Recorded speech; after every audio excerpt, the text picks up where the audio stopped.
What's up, YouTube? So I got a couple of questions. Do you think that the Lakers can repeat next year? Definitely. The league is reorganizing. Okay, you have the draft next week, and you're going to have the free agent frenzy, and everybody's going to be interested, even teams that are doing well. You know, you have teams like Orlando, who failed this year in terms of Vince Carter and Rashard Lewis didn't really step up. So you can best believe that they're going to try to, put their head into the free agent mark. So you're going to have teams everywhere trying to get in. There's a whole shitload of free agents, not just the big marquee LeBron James, Amari Stoudemire. There's a whole bunch of tier 2, tier 3 free agents and a whole bunch of people who can opt out of their contract. Dirk Nowitzki can opt out if he wants to. So you have that going on. And even with the Celtics, Ray Allen's a free agent. Apart from the Celtics, consider if the Celtics don't come back, really, there should be no threat to the crown. But if the same Celtics team comes back this year or next year, there's still going to be a team that can possibly take us out because they have the tools to defeat us. Okay, they have the mentality, and they have the players that can beat us. And if you look at this series, it came down to a Game 7. It is what it is. But I don't know if that same team is going to come back because they're getting older. And sometimes you may have to get value while players still have some sort of value. Who knows? Maybe they can try to do a sign and trade with Ray Allen. I don't really know, right? But, certain teams, everybody, okay, apart from the Lakers because, we won and our major core is still under contract, everybody's going to be trying to improve with all the free agents going around. So if the Celtics don't return with Doc Rivers and the same team that they had before, my money is still on us, even more so. I truly do believe that when we win next year, it will be the easiest out of the first two, where we beat Orlando and recently when we beat Boston. Next year, the 0-10, 0-11 will definitely be our easiest road because teams will still be growing. Whoever LeBron James goes to, whatever team, they're just going to still have to grow. And I've already talked about how it doesn't matter if a lot of these free agents go and they pair up. So you see those, superhero combinations where you're going to get maybe Dwayne Wade and Chris Bosh or Amari Stoudemire because they still have to fill in their roster with role players. Like I said, star players just aren't going to do it. And we're the only team who does have the star players and who does have a healthy cast of role players. We got Kobe on the contract. That's our star player. Gasol's our star player. Bynum role player. Artest role player. Fisher role player. Fisher's a free agent, but we're going to sign him. And we have Lamar Odom, who's a free agent. Who's a role player, who's still under contract.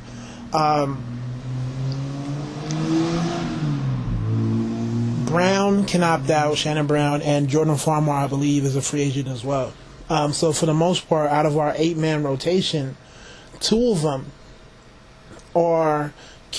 one of them for sure is a free agent, and one of them could be a free agent.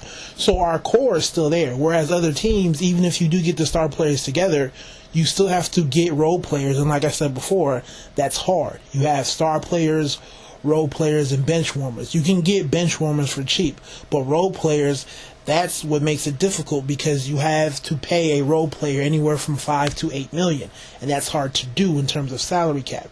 And we have all that. Plus, we have chemistry, right? So in order to win, and we have contingent on Phil Jackson coming back, but even then, we're probably still going to run a similar system. We got the offense. In order to win, you have to have coaching/offense. Star players, role players, and chemistry. We have all that in place, so there's no reason to why I feel like we can't be the hands-down favorite for next year. Because we're just going to get better. And once again, we still didn't have a healthy Bynum, or even a Bynum at 75%. we haven't been in the finals with Bynum at least 60%. So, hopefully he does nothing but improve. But we don't even need Bynum to make any drastic improvements. So, like I said, I think we can definitely improve. Ron Artest still didn't really feel comfortable on the offense, and it showed. So hopefully he'll improve on some of the things that he needs to improve on. Because we didn't even have him clicking on all cylinders. As far as Jordan Farmar goes, I think we're not going to be able to re-sign him. Not because of money-wise, but, the system is not for him. He needs to move on. When Trevor Ariza left, I wasn't upset. He got the experience. We gave him a jump shot. He got the ring. But he needed to be more so in that running gun offense. Let the dog go run around in the yard. When you have a big dog, but you don't have the backyard for him, you got to let it go. And I feel like that's where Jordan Farmar is, because I definitely feel that Jordan Farmar is the starting point guard, but not for us. For what we run and what we do, he's definitely not a starting point guard, but he is on another team in the league. So, he got his rings, he got his experience. So, it's best if we cut ties. I wouldn't feel upset if he left, and I'm sure the Laker Nation isn't upset. And it's already pretty much understood that he's not going to be coming back.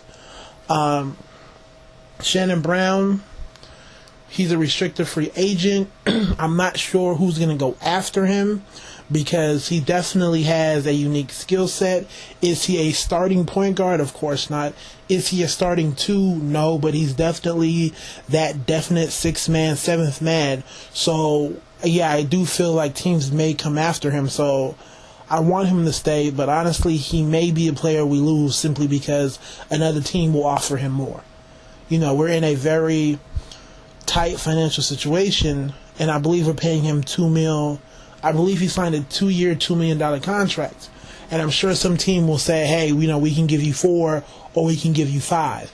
And from a financial standpoint, if I were Shannon Brown, and from a fan's point of view, take it. You got your 2 rings. Try to get as much money as you can. Right? I'm not going to be upset. Yeah, I want him to stay. But, from just a common sense standpoint, if I were him, if I got a higher bid, I would probably leave. And I'm sure the Lakers aren't going to match, because I think he's a restricted free agent. But for the most part, we're definitely going to repeat. I think we are. And like I said, I think this will be the easiest repeat. Just like when we won the first 3, and in the first year we played Indiana, that was a pretty tough series. Next year we played Philly, and that was the year that we only lost 1 game, so we went 16-1, and we lost game 1 to the Philly, but we won game 2, and we won all 3 games in Philadelphia. And our third one, pretty easy, except for the Sacramento series. But we swept through the finals. We beat the New Jersey Nets 4-0, and I didn't even care to watch that one because it wasn't even a competition. So I really do think that this third go around will probably be our easiest, because like I said, the league is still in disarray. The dust still has to settle, and even with the free agency coming up in what is it, July 8th, this is probably the chaos is still going to be going in well into the season, well into the next year in terms of the trade deadline. There's a lot of people not being talked about. Yao Ming, for example, is a free agent that no one's talking about. So, like I said, because there's so much chaos going on, I think we're primed to do really well. You still have teams who are getting better. You have your Oklahomas and your Portlands of the world. They're improving, but they're not necessarily there yet. Okay? And like I said, we still haven't hit our groove. We're still improving. We're still getting better. We still have to fine-tune some things, especially offensively. I love the triangle, but I believe that we need to have a second option, because, Boston really put a hurting on our offense. It wasn't really as pretty as we're used to seeing it. So we definitely have to explore new ways of playing. Hopefully we'll get Phil back. But with the veteran team, any coach that's going to come in, is pretty much going to play to what we want. So I'm not too worried about if Phil comes back or not, even though we really, really need him. But like I said, you're not going to come in as a new coach and really rock the boat. So yeah, that's my video. I'm curious to see what you guys have to say. And just take it from there. But, from a logical standpoint and from a fan standpoint, obviously I'm biased towards my Lakers squad, but just from an NBA lover standpoint, I just don't see any team other than the Boston Celtics really challenging us like that. Really don't. Cleveland was supposed to be there this year. Orlando was supposed to be there. Celtics weren't even supposed to make it. The Celtics overachieved, to be real with you. So, like I said, I don't know. That's my vid. Y'all take it easy. God bless.